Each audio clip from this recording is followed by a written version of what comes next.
तू अपने जान से ज्यादा सबसे ज्यादा केकरा से प्यार करेलू?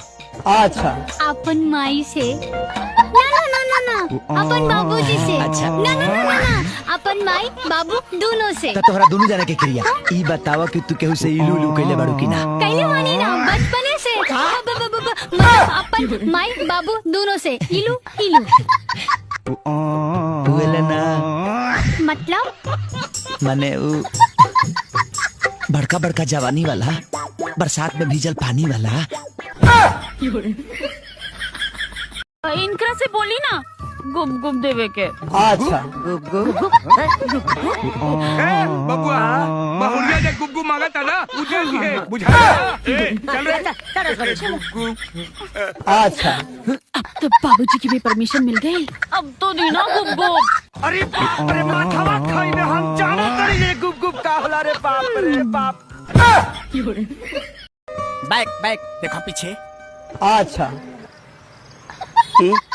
अब तू का करल बड़ू? तू शिव चर्चा सुनाबो का ना? अगर ढेर टेंशन हो गई बात तो कहत इलाज कर दी। देखा असही हमर माथा टनकल बा बुझा गईल। आई डिस्पेंसरी का पार पले के घुमाता रू डॉक्टर जी। सही कहता नहीं, एक खुराक में ठीक हो जाइबा। मरते बहुत तेरे दिखाई लजावा कराइए ना लो। तारा अच्छा कादा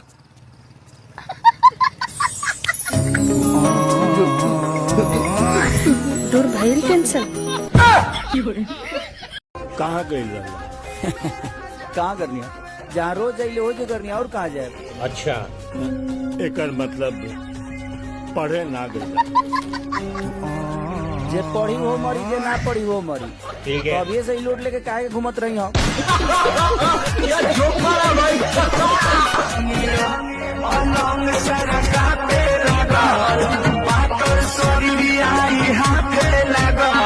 कहाँ जाता नहीं? अच्छा जाता नहीं माँ कही अगोरे जाए के जरूरी बा? रोज तो सही जाई लेना। काहे आज तो हर व्रत नहीं खे। का बात करता रही? व्रत नहीं खे लेकिन हमार व्रत बा।